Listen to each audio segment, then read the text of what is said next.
Say this, when I was doxxed, someone from Ron DeSantis' team called me. Really? Yes. And she said, the governor wanted me to give you a message. He said, if you don't feel safe, or you or your family, if you need a place to go, to hide, to stay, you can come to the governor's mansion. What? He said, we have a guest house for you, and you can come. LIbs of TikTok recently sent this out. I recently got the opportunity to thank Governor Ron DeSantis in person. He was so gracious, brushed it off. He said, of course, you do great work. It wasn't even a question for him. Genuinely a kind-hearted person. On this same tweet, after LIbs of TikTok was doxxed and threatened, Governor Ron DeSantis reached out and told her she could stay at the governor's mansion. She went viral on Twitter after clips surfaced on social media with this interview with Carlson. For years now, nobody knows who was behind this account. So on this clip, I'll be reacting, sharing my thoughts. What is going on here? Do you have any theories? I think there's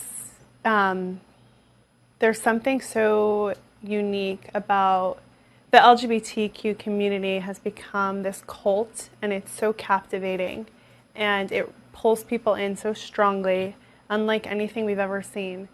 And they brainwash people to join, and they convince them of all of these things. And it's really, really hard to get out of it. It's really difficult. And there are studies on this. Like there's been a lot of reporting on this about people, parents who are like, my child is starting to say, that they're non-binary or transgender or whatever. And what do I do? How do I stop this? And it's really, really difficult. It's unlike anything we've ever seen, I think. It's extremely poisonous. But do you see a spiritual component to any of this? You don't have to answer that if you don't want. Yeah, I don't. Yes, I decided to play this video so you can see the reasons why Libras are melting down about her. Taking a look at this clip, that is the reason she is popular. She brings out the reality, expose some of these issues happening in around you. You don't have to answer that if you don't want. Yeah, I don't know. Well, I do. I don't think this makes sense at all. No, it doesn't make any sense. And I think they're evil. And sometimes we try to break it down a lot, and we discuss like why this is happening, what's happening, and whatever. And I think sometimes the simplest answer is like they're just evil. They're bad people. They're just evil people. And they want to groom kids. Yeah. They're recruiting.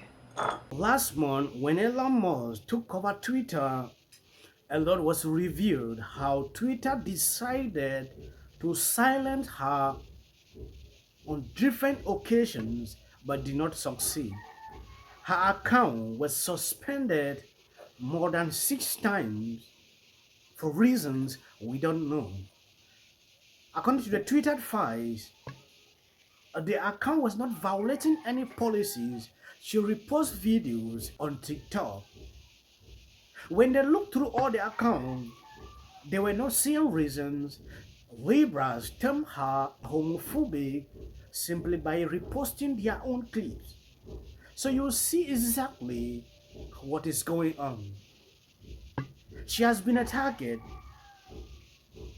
for so long.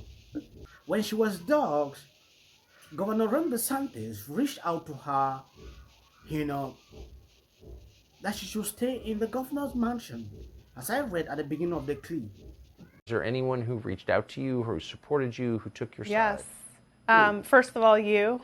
Please. I really appreciate it, Tucker. Well, that's an easy one. I will say this, when I was doxxed, someone from Ron DeSantis' team called me. Really? Yes. And she said, the governor wanted me to give you a message. He said, if you don't feel safe, or you or your family, if you need a place to go, to hide, to stay, you can come to the governor's mansion. What? He said we have a guest house for you, and you can come and stay as long as you need. The governor of Florida did. Yes, I can't even. I was almost in tears. Like, the governor of Florida, like, he has nothing but like. And you're living in bigger to California. deal with. I'm living in California, and he took time out of his, I'm assuming, extremely busy schedule. You'd think. Yeah. I mean, he's the governor of Florida, and to send someone to call me to make sure I'm safe. That's crazy. Unreal. And invite you to stay at his house? Yes. Yes. Yeah. Well, I'm so glad I asked that question.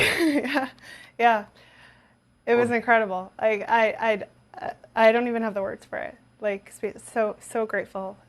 There is something, with big tech. When they realize you are playing an important role in the society, especially bringing out the reality about these people, you are targeted. If you go through my channels, I've deleted about 700 videos because I did so many clips pertaining to these people. We are both white women. We are inherently a danger in spaces for Black, Indigenous, and other people of color simply by existing. And when we choose not to recognize that and acknowledge that and navigate the world with that knowledge, we go from being dangerous to being an active threat. If we don't like that, then we need to change the systems and destroy whiteness. Not expect Black, Indigenous, and other people of color to take the risk to let us into their space or to demand comfort and abuse the education that they offer us. The systems of whiteness make us dangerous. That's not individually insulting. Process that idea. There is one thing I want to share with you. Yes, going through my comment section, there is something I realize with people. We need to have a voice. Consider the people we are watching today, the big content creators. In some years to come, they will not be there. Yes. Then imagine that, okay, everybody's afraid. Meaning that time, we will not have people that will be able to speak up in the society. So the time is now. I said on my previous video, I'm a fighter and I will continue to be a fighter. There are certain things not allowed on this platform. I know the way I put them. I select my word. Yes. So many people know what happened to me here